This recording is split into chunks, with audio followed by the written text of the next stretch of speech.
welcome to WeAreTheRangersBoys.com. We're just going to have a little chat with some lifelong supporters that have been with the club for 30 odd years plus. To my left we've got Tracy, well-respected reporter that spent a lot of time doing match reports, and to my right we've got Flavio, who again has been supporting the club for a very long time, 1975, exactly the year that I started supporting them. We were glory hunters, I suppose. But we just want to talk about Rangers in three different sections. So we're going to look at the sort of season so far and discuss that. So I just wanted to, first of all, obviously at the beginning of the season, how did people feel the season would go? How did you feel about it, Tracy, right at the beginning of the season, August? Me personally, I was optimistic for the away ban. Yeah. I had a bit on us to go into the playoffs right at the very start. It didn't work out as we thought it would at the start of the season, but remained optimistic and good to be right. What about yourself? Yeah, I felt after the troubles we had initially last season, I thought things would settle down a little bit, and although we wouldn't have a fantastic season, I thought it would be an improved season. Maybe finish possibly mid-table, something like that. So you weren't like me after Fulham, thinking, oh, we could do really well. Well, yeah, I mean, actually after Fulham, when Ben Saha scored 2 goals, I thought, this is it, this could really launch us off.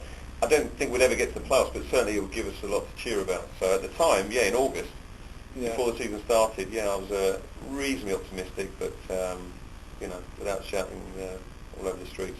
It started off with a 2-2 draw against Bristol City, a game I was lucky to be at, and that day I thought, here we go, we are going to do well. Do you remember anything about that first game? Or? Oh, absolutely, yeah, we all went up for it, and Dexter's goal, you know, it was superb, wasn't it, the way you took it? Yeah. And, you know, after the game, it's like, yeah. We could have won 4-0. Yeah. And then it went sour, because we played Orient. Yeah. We all know what was going to happen in that game. Yeah. Cup run as usual. Then you start to think, oh no, this is the same old Rangers again, as we've been used to in recent years. Yeah. You know, I mean, personally, I've actually got a close friend who's a Leyton Orient fan, and I just felt that night before the game we were going to lose the game. That was Nick Ward's one and only game this season, I think, wasn't it? It was. And well, any comments on players of that ilk that we had at the time? Nick Ward, Stephen Moore, who's not really done it at all for the club. Any feelings on the actual team at that point, or do you think it was just because we were playing Orient and it was a League Cup game, we weren't up for that particular night? Well, I mean, Nick Ward, I felt he had not a bad game that night. What happened, I still firmly believe that night with Orient, what happened was that we'd had the unsettling what had happened behind the scenes. There was a statement up on the official site that very night about, oh, you know, the club is not for sale, and we'd heard about a possible takeover going through.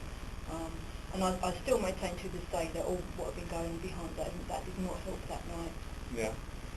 There was obviously that was the timing of the takeover, and then we played Cardiff at home and we lost 2-0. So things weren't great straight after the Orient game. And then unfortunately, obviously on the trip away to Burnley, we got the sad news about Ray Jones. I mean, obviously it's a situation if everyone remembers where they were at that time. Can I ask the both of you, maybe just first of all, Tracy, do you remember where you were at that time when you got